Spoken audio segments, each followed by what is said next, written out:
বাস্তবতা বিবেচনায় অকেজো মনে হলেও বিশ্বের সবচেয়ে গুরুত্বপূর্ণ সম্মেলন বসে জাতিসংঘেই।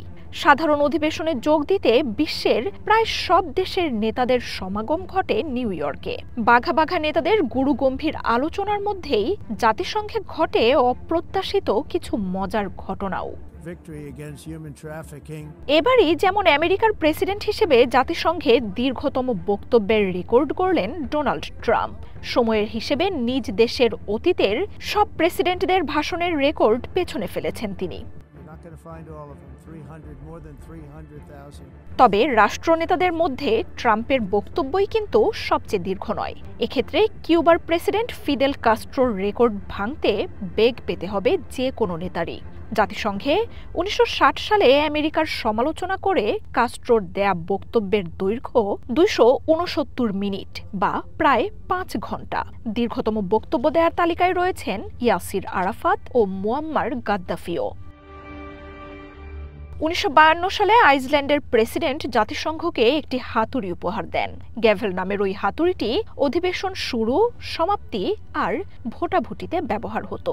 তবে ১৯৬০-এ রুশ প্রতিনিধিকে চুপ করাতে সংকেত দেওয়ার সময় হাতুড়িটি ভেঙে যায়। আরও একবার আইসল্যান্ড সেটি পাঠালেও আবারও তা হারিয়ে যায়।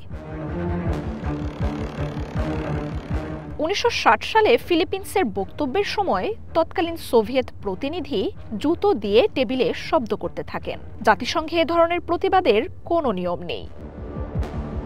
মালয়েশিয়ার সাথে বিরোধের জেরে ১৯৬৫ সালে প্রথম দেশ হিসেবে জাতিসংঘের সদস্যপদ ত্যাগ করে ইন্দোনেশিয়া। যদিও ১ বছর পরই আবারও সংস্থাটিতে ফেরত যায় দেশটি।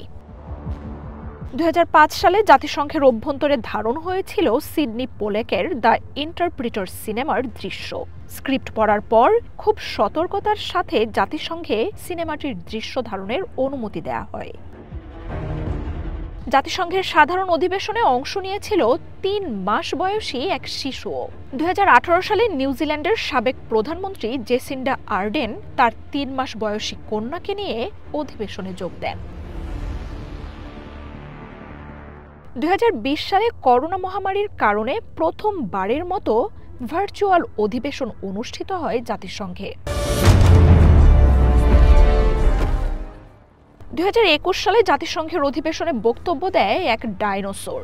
জলবায়ু পরিবর্তন ও জীবাশ্ম জ্বালানির মতো বিষয়ে বিশ্ব নেতাদের সতর্ক করতে ইউএনডিপি কৃত্রিম এই ডাইনোসর তৈরি করেন। মার্জিয়া উপমা, one international desk. Imagine if we had spent hundreds of billions per year subsidizing giant meteors.